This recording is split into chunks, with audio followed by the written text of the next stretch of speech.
At ngayon naman, syempre kailangan natin malaman ang latest sa Philippine Development Plan. Dala yan ang makulit na kwentuhan ni Pilo at ni Angas sa Pilo TV.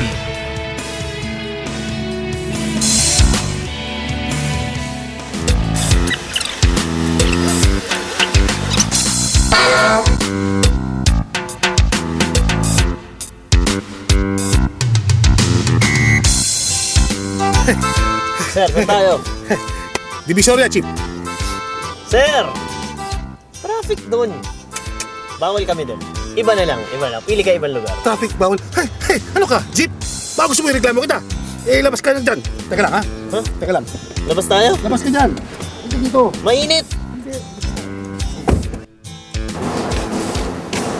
Halika dito, halika. Buka ka dyan. Buka ka dyan.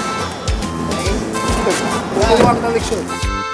Hindi mo ba alam na meron Oplan Isabero yung mga otoridad at pwede kang pagmultahin sa ginagawa mo? Narinig ko na dati, kaso hindi ko naman naintindihan eh. Alam mo, kampanya to para habulin at panagutin yung mga Isaberong taxi driver. Tulad mo, namimili, tapos nangungontrata at di gumagamit ng metro. Yan! Kaya lang naman ako namimili ng pasahero. Paano ba naman kasi yung iba, ang kukuripot, ang susungit pa?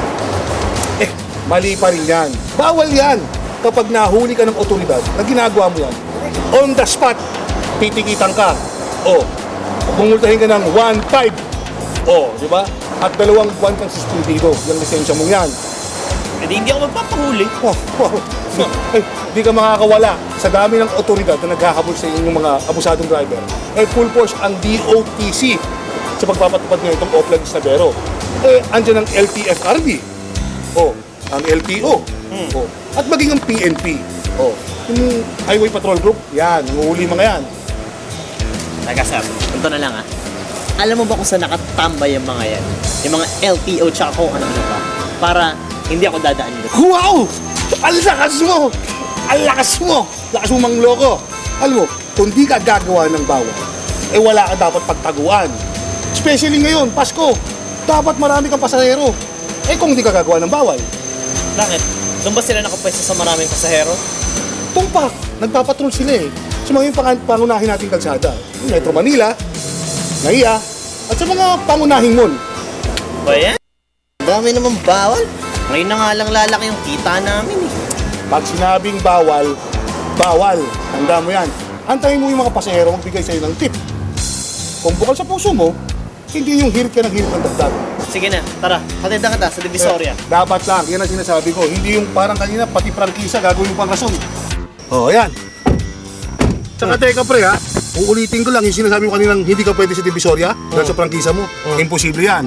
Kasi yung ini-issue sa yung prangkisa, hanggang kahit saan yan dito sa Luzon. Siya. Sige. May problema ka ba, sir? Bakit ni-inspection mo yung sedan ko? Alam naman, no? Ito lang, sa mahihilig mag-taxi, pagpasok nyo ng taxi, dapat, kunin nyo agad yung pangalan ng taxi driver. Anong pangalan mo, pre? Angas Poblete. Hay! May pangalan. Poblete, may apelido ka na. Pagkatapos ang isang tao, may apelido na to. Kunin nyo rin dapat yung plate number ng sasakyan. Pati na rin yung telephone number ng operator. Makikita yan sa gilid ng mga sasakyan. Ayan, Ito, hindi na maayos to, pre, ha? Ayusin mo na mga huli ka niyan, Sige, ayusin yan. Pero, aminin mo, sir. Bilib ka sa taxi ko, no? Mabango na. Maganda pa. Palalagyan ko nga yan ng malalaking stickers, Yung tipong tinted. Para may privacy yung aking mga pasahero. Wow! Bawal yan! Dapat hindi tinted yung mga taxi. Dapat kita ang tao sa loob. Pati yung mga malalaking sticker, bawal din yan. Bawal yan ilagay sa windshield o sa bintana ng taxi. Siya. Bihay na tayo. Teka. Itong metro mo, baka grounded yan o may patingting. Maayos yan, no? Kasi yung metro ng taxi, dapat kapantay ng dashboard. Ayan. Hindi nakatago at dapat O, kita mo? Wala kang orange sticker. Dapat may orange sticker ka. Ito yung tanda na dumadaan yan sa inspeksyon. Taxing to Wala Eh, sige na. Ihandaan nyo na lang sir yung 500 nyo. 500? Bakit 500? Divisoria lang punta ko Oo nga, sabi ko nga kanina sa inyo sir, di ba? Traffic. Kaya 500. Baba. Tigilan mo ako Baka di mo alam na tuwing meters lang pumapatak yung metro. Katumbas nito, 6 na poste na dadaanan natin. Paano kung traffic? Kapag traffic, kada 2 minuto, yun yung papatak. Gets mo? Kaya di mo ko maluloko. Anyway, kaya kung may reklamo kayo, dahil sa driver na abusado, maaring tawagan ang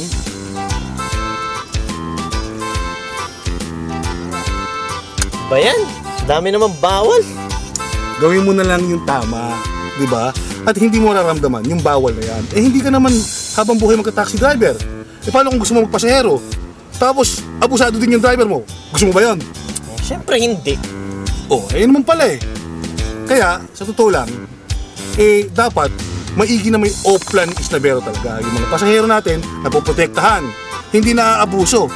At alam mo, iyan din ay hangad ng Philippine Development Plan. Talaga? Ay, Gusto ng PDP yan? Oo nga. Di ba nga, ang PDP, ang plano, para ipadama sa atin ang pag-asenso. Kung hindi ka naaabuso, dama mo talaga ang pag-asenso. Okay, tara. Siya. Divisoria dulo.